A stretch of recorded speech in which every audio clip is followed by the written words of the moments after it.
নাসিরউদ্দিন আহমেদ লাল সাহেবের সুযোগ্যা কন্যা আলিফা আহমেদকে দল প্রার্থী মনোনীত করেছেন।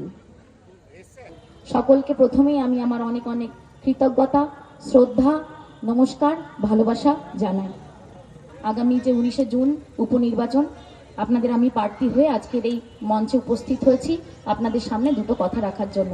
হিসেব করতে হয় প্রায় 2 কোটিরও বেশি উপভোক্তার কাছে লক্ষ্মীর ভাণ্ডারের যে সাহায্য সেটা পৌঁছে গেছে।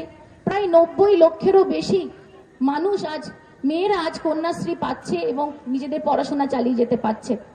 তারা জানেন যে রূপশ্রী প্রকল্প, সেই প্রকল্পের মাধ্যমে যে সমস্ত পরিবারগুলো সচ্ছল নয়, হয়তো কোনো না কোনোভাবে এই সরকার তাদের পাশে দাঁড়িয়েছে এবং প্রায় 25,000 টাকা আনুমানিক অর্থ দিক থেকে সাহায্য করে সেই পরিবারগুলোর মেয়েগুলো যাদের বিয়ে সহজভাবে হয়, আমাদের মানবিক মুখ্যমন্ত্রী সেই চেষ্টা করেছে।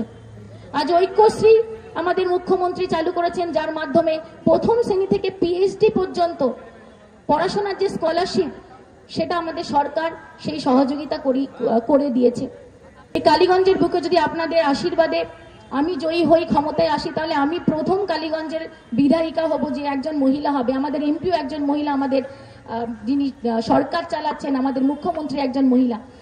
কালীঘাট আছে, দক্ষিণেশ্বরে যে কোটি কোটি ব্যয় করে স্কাই ওয়াক করে দিল, যাতে আজ আমাদের যে বয়স্ক মানুষজন আছেন তাদেরকে দীর্ঘ কলকাতার যে জ্যাম সেই কাটিয়ে সহজভাবে তারা ওই ফ্লাইওয়াক স্কাই ওয়াক দিয়ে সহজেই তারা দক্ষিণেশ্বরে পৌঁছে যাচ্ছেন এবং তারা দর্শন করতে পাচ্ছেন।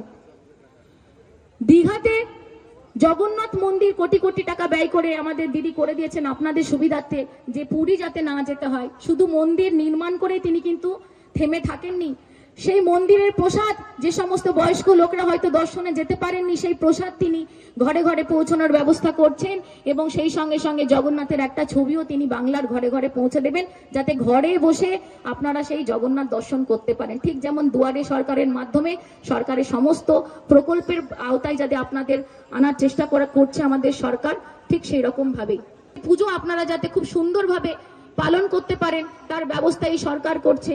গত বছর প্রায় 236টা ক্লাবকে এই সরকার সেই আনুমানিক সাহায্য করেছে এবং তাদের পাশে থেকেছে যাতে আপনারা খুব ভালোভাবে দুর্গাপুজো পালন করতে পারেন।